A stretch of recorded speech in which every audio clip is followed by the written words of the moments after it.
আসসালামু আলাইকুম। সংবাদে আপনাদের সবাইকে স্বাগত। সংবাদ শিরোনাম। টাঙ্গাইলে মূল পাইপলাইন ফেটে শহরে আবাসিক ও কারখানায় গ্যাস সরবরাহ বন্ধ।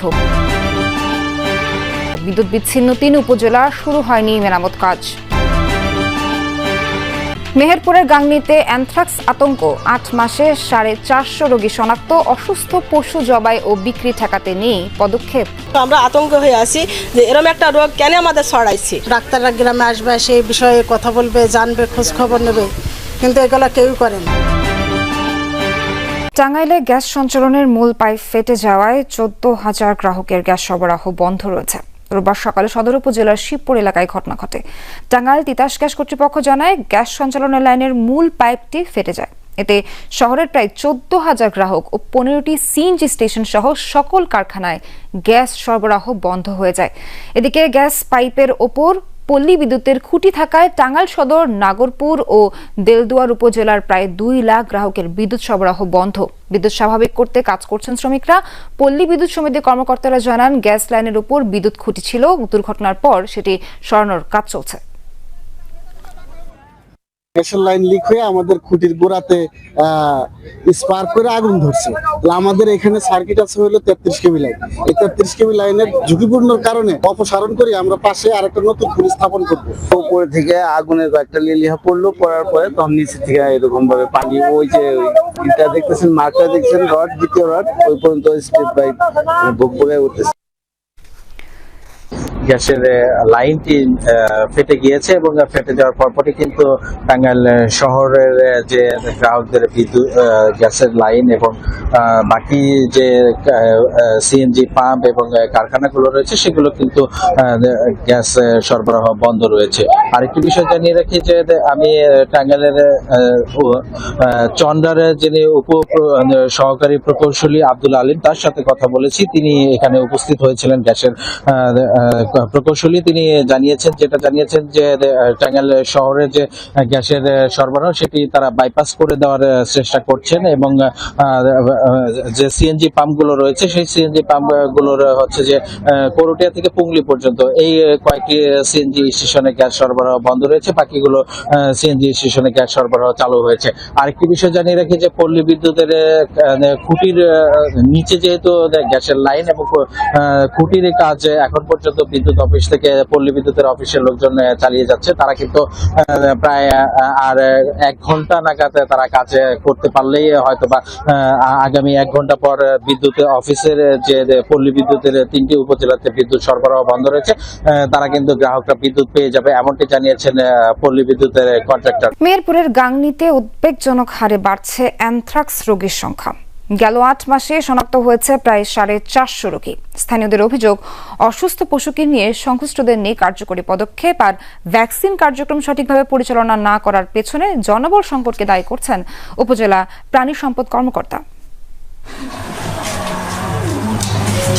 মেহেরপুর গাংনীর বেদবাড়িয়া গ্রামের কামরুল সালেহা দম্পতি সম্প্রতি নিজেদের পোষা ছাগল অসুস্থ হলে জবাই করেন তারা। মাংস কাটার সময় কাকতালীয়ভাবে দুজনেরই 2টি আঙুলের কিছু অংশ কেটে যায়। পরে সেই ক্ষতস্থানে তৈরি হয় ঘা। পল্লী চিকিৎসকের পরামর্শে উন্নতি না হওয়ায় যান সদর হাসপাতালে। সেখানেই জানতে পারেন অ্যানথ্রাক্সে আক্রান্তের কথা। আর একটু গুতা নাইলো নাকি সাইডে 2 দিন গাছ কাটতে আসুন, ব্যথা করলো না করি। তারপরে দিন ধরেন আমি আস্তে আস্তে বাড়িতে খাওয়া দাওয়া করি, নৌকা আমার হাঁটে যায়, খাওয়ার পরে একটু কমিছে, এখন ভালোই আছি। কামরুল সালেহার মতো উপজেলার আরো কয়েকটি গ্রামে এই প্রাদুর্ভাবের খবর পাওয়া গেছে। রোগাক্রান্ত পশুর মাংস খাওয়া এবং এর সংস্পর্শে গিয়ে আক্রান্ত হলেও অনেকেই জানেন না এর ভয়াবহতা। স্থানীয়দের অভিযোগ, অসুস্থ পশু জবাই ও বিক্রি বন্ধে কার্যকরী পদক্ষেপ না থাকায় বাড়ছে অ্যানথ্রাক্সে আক্রান্তের সংখ্যা। যখন 1 লাখ 1.5 লাখ টাকা দামের গরু, তখন তো আর ফেলে দেওয়া যায় না, তখন তো হয়েছে জবাই করে দেয়। গোশত যদি খাওয়া যায় তখন অনেকজন অসুস্থ হয়ে যায়। ডাক্তাররা গ্রামে আসবে, সেই বিষয়ে কথা বলবে, জানবে, খোঁজ খবর নেবে, কিন্তু এগুলো কেউই করে না। আবার ওষুধ কিনতে গেলে ওষুধের প্রচুর দাম। মানুষও কিন্তু আমরা আতঙ্ক হয়ে আছি যে এরকম একটা রোগ কেন আমাদের ছড়াইছে। সচেতনতার পাশাপাশি আক্রান্তদের দ্রুত সেবা নেওয়ার পরামর্শ দিয়েছেন চিকিৎসকরা। অ্যানথ্রাক্স আমাদের শরীরের ভিতরে, আমাদের অন্ত্রে, ইন্টেস্টাইন যেটা আর কি, পাকস্থলী বা বিভিন্ন জায়গায় ছড়িয়ে পড়তে পারে, তখন কিন্তু আর এটা সহজে সারবে না। তখন এটা আমাদের দেখা যাচ্ছে ডেথ রেট কিন্তু 100%। জনবল সংকটের কারণে অসুস্থ পশুর ভ্যাকসিন কার্যক্রম সঠিকভাবে পরিচালনা করা যাচ্ছে না বলে জানান উপজেলা প্রাণী সম্পদ কর্মকর্তা। প্রাণীগুলা থেকে আমরা যদি অ্যানথ্রাক্স কন্ট্রোল করতে চাই, আমাদের 85% বা 85% প্রাণীকে টিকার আওতায় নিয়ে আসতে হবে এবং এটা রুটিনলি এই প্র্যাকটিসটা চালু রাখতে হবে, যেটা বর্তমান আমার যে সক্ষমতা, এই সক্ষমতায় আমাদের এটা বাস্তবায়ন করা খুবই কঠিন। সিভিল সার্জন জানান, অ্যানথ্রাক্স প্রতিরোধে সচেতনতা কার্যক্রম অব্যাহত রেখেছে স্বাস্থ্য বিভাগ। স্বাস্থ্য বিভাগের পক্ষ থেকে আমাদের স্বাস্থ্য সহকারী যারা ফিল্ড স্টাফ আছে তাদের মাধ্যমে স্বাস্থ্য শিক্ষা দেওয়া হচ্ছে, বলা হচ্ছে যে এই ধরনের রোগাক্রান্ত গরুর সংস্পর্শে যেন না আসে, দ্রুত যেন চিকিৎসা নেয় এবং এইটার জন্য কোনোভাবেই জবাই না করে মার্কেটে যেন কোনোভাবেই তার বস্তু বিক্রি না হয় সেটা বলা হচ্ছে। স্বাস্থ্য বিভাগের তথ্য মতে চলতি বছরের প্রথম 8 মাসে জেলায় অ্যানথ্রাক্স আক্রান্ত রোগীর সংখ্যা 427 জন। নরসিংদীতে বেসরকারি হাসপাতালে ভাঙচুর ও ডাক্তার নার্সদের লাঞ্ছিত করার প্রতিবাদে মানববন্ধন হয়েছে। দুপুরে জেলা প্রেস ক্লাবের সামনে কর্মসূচি পালন করে নরসিংদী প্রাইভেট হাসপাতাল অ্যাসোসিয়েশন, অংশ নেন ক্লিনিক মালিক ও কর্মকর্তা কর্মচারীরা। এ সময় বক্তারা দাবি করেন, গত 1 বছরে জেলায় অর্ধশত বেসরকারি হাসপাতাল ক্লিনিকে ভাঙচুর চালানো হয়েছে। রোগীর স্বজনদের ধরনের অনাকাঙ্ক্ষিত আচরণ রোধে প্রশাসনকে গুরুত্বপূর্ণ ভূমিকা পালন করতে হবে। সুষ্ঠু তদন্তের মাধ্যমে এসব ঘটনায় জড়িতদের শাস্তি নিশ্চিতেরও দাবি জানান তারা। বোধন শেষে ষষ্ঠী পূজার মধ্য দিয়ে আনুষ্ঠানিকভাবে শুরু হয়েছে সনাতন ধর্মাবলম্বীদের সবচেয়ে বড় উৎসব শারদীয় দুর্গাপূজা। দেবী দুর্গার আগমনে উচ্ছ্বসিত ভক্তরা, আনন্দময়ীর আগমনী গানে মুখর চারদিক। শারদ প্রভাত, আকাশে সাদা মেঘের ভেলা আর বাতাসে উৎসবের সুর। মহাষষ্ঠীতে দেবী দুর্গার আগমনে মণ্ডপে মণ্ডপে আনন্দ আর ভক্তির মেলবন্ধন।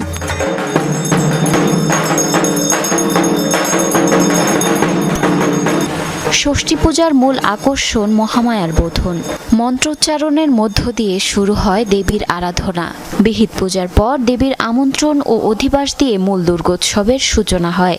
সনাতন ধর্মাবলম্বীদের বিশ্বাস, অশুভ শক্তি দমন করে শুভ শক্তির জাগরণ ঘটাতে এদিন থেকেই পৃথিবীতে অবতীর্ণ হন দেবী দুর্গা। শুভ ষষ্ঠী, আজকে মায়ের বোধনের মাধ্যমে আমাদের দুর্গাপূজা শুরু হলো। কালকে ষষ্ঠী তিথি লেগেছিল, সন্ধ্যেবেলা বোধন হয়েছে, আজকে মা দুর্গার ষষ্ঠীর তিথির পুজো হয়েছে। আজকে ঢাক, ডোল, বাদ্য, উলুধ্বনি, পঞ্চ উপাচারে এই ষষ্ঠী পূজা বা বোধন করা হবে। শিশু থেকে বয়স্ক সব বয়সী মানুষের ভিড় মণ্ডপে।